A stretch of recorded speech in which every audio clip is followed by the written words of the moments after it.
자, 여러분 안녕하십니까? 오늘은 리더의 함정에 대해서 여러분과 함께 공부하도록 하겠습니다. 저는 손동원 교수입니다. 아담은 한국 민족이 아니라고 합니다. 어떤 분이 아담이 어느 민족인지 아십니까? 라고 물었는데 글쎄 잘 모르지만 선악과를 먹고 하나님의 명령을 어긴 것으로 봐서는 한국 사람은 분명히 아닐 겁니다.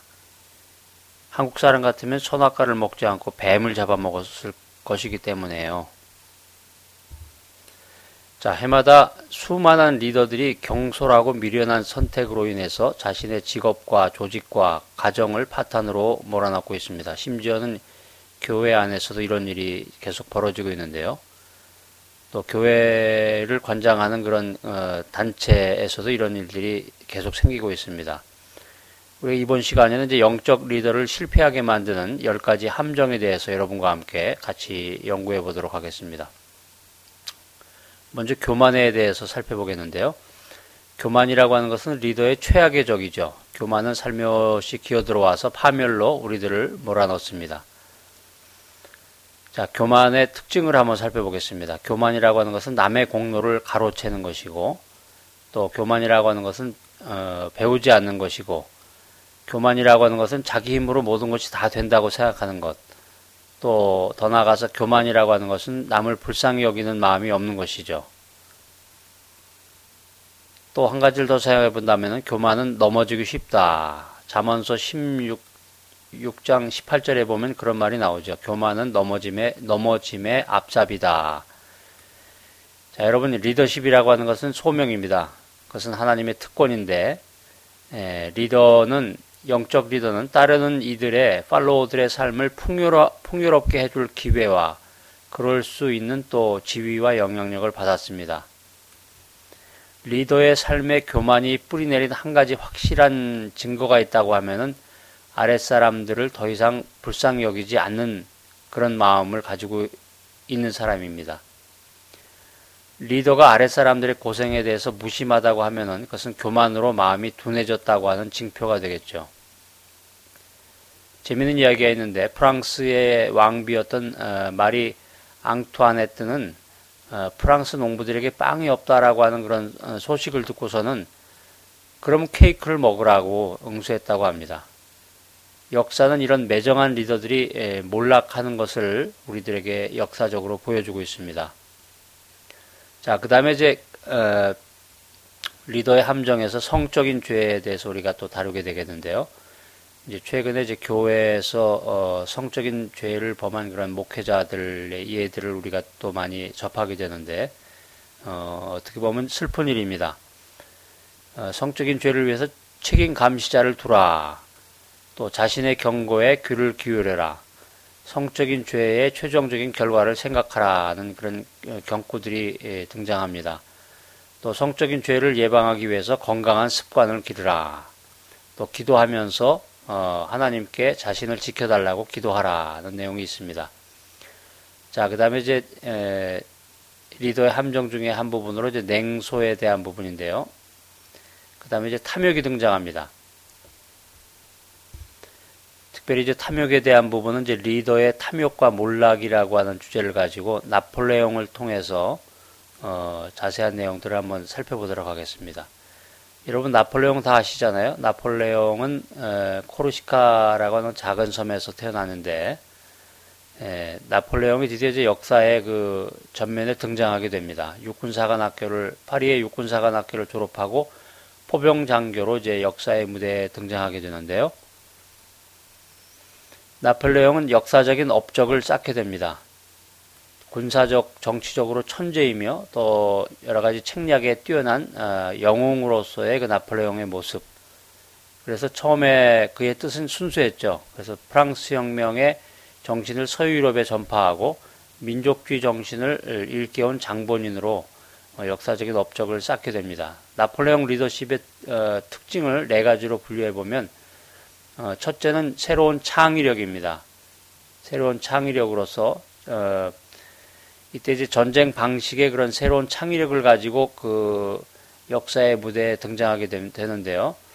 나폴레옹은 만약 기습이 가능하면 그것은 어떤 화력보다도 우선시되어야 하며 그것이 전쟁의 원칙이다. 그래서 그때 당시에 그 전쟁의 방식을 새롭게 바꾸었다고 하는 것입니다. 두 번째로는 부하들의 사기를 끌어올리는 그런 리더의 모습을 보였고요. 자, 그 다음에 이제 세 번째로는 고난과 책임을 분배한 리더였다라고 하는 것입니다. 그 다음에 이제 나폴레옹의 그 리더십의 우수한 점은 최고의 신념을 가진 리더였다. 그런데 이제 나폴레옹의 그 탐욕으로 인해서 그는 이제 최후가 비참했죠. 나폴레옹은 다른 사람들이 할 수 없는 일을 다 이루었는데 결국 백일천하라고 하는 그런 불운이라고 할까요? 그런 어떤 자기 자신의 그 탐욕이 가져다준 그 무서운 결말을 맞게 되는데 이거를 통해서 역사상에서 우리들에게 이제 교훈을 준다라고 하는 것입니다. 자, 쭉 한번 내려가 보겠습니다. 그래서 영웅 나폴레옹의 실패의 원인은 탐욕과 야욕이었다고 하는 것이죠. 탐욕과 야욕. 처음에 그 나폴레옹의 뜻은 순수했지만 시간이 지나면서 개인적인 탐욕에 의한 목표를 설정했다라고 하는 것입니다. 그 다음에 이제 두 번째 나폴레옹의 실패의 원인은 전쟁 뒤에 재정비의 시간을 갖지 않았다라고 하는 것입니다. 우리가 이제 흔히 전쟁사를 연구해 보면 그 한나의 전쟁이 끝난 뒤에 충분한 휴식을 취해야 되는데 나폴레옹은 자신의 그 탐욕으로 인해서 그 함정에 빠져서 그 결국 실패하게 됐는데 이러한 그 나폴레옹의 그 일련의 과정을 통해서 우리가 배울 수 있는 점이라고 하는 것은 자신의 역할의 한계와 자신의 야욕을 절제하는 덕이 리더에게는 필요하구나 하는 것을 우리가 배울 수 있습니다. 자, 그 다음에 이제 리더의 그 나태 부분이 또 리더의 함정이 될 수가 있고, 그 다음에 이제 과민성, 영적 무기력, 이러한 것들이 이제 리더의 그 함정이 될 수 있다라고 하는 것입니다. 리더의 함정 부분에서 영적 무기력으로서 그 엘리야를 우리가 들 수 있는데요. 엘리야는 기도로 불이 임하는 응답과 또 비가 오는 응답을 받았지만 그는 곧 영적으로 무기력해서 생명을 위해 도망자가 되었다가 나중에 절망 속에서 죽기를 또 간구하는 그런 모습을 우리가 성경에서 찾아볼 수 있게 됩니다.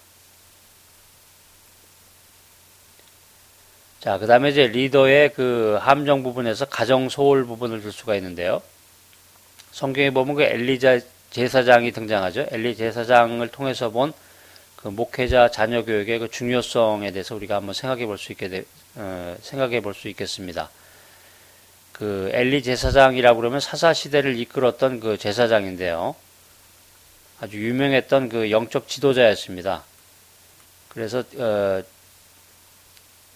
엘리 제사장은 그 제자였던 사무엘을 지도한 것으로서 유명한데,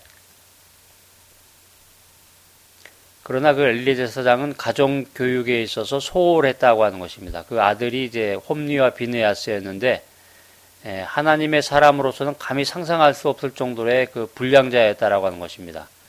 사무엘상 2장 이하에 보면 거기 그 기사에 대한 자세한 내용들이 나오는데, 하나님의 제사와 제물을 경시하고 또 이제 하나님 앞에서 사람들이 생각할 수 없는 그런 커다란 죄를 범했다라고 하는 것이 성경에 보면 기록에 나와 있습니다.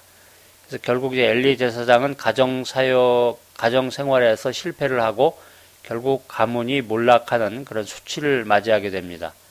그러나 오늘날에도 보면은 엘리 제사장과 같은 그런 자녀들이 많이 등장하게 된다는 것이죠. 우리들의 자녀는 개인의 사유물이 아니라 하나님의 소유다라는 생각을 우리가 가져야 되겠습니다. 그 다음에 이제 그 리더의 그 함정 부분에서 행정 부주의 부분을 우리가 생각해 볼 수 있겠고요. 그 다음에 이제 장기 집권에 대한 그런 함정 부분을 생각해 볼 수 있게 되겠습니다.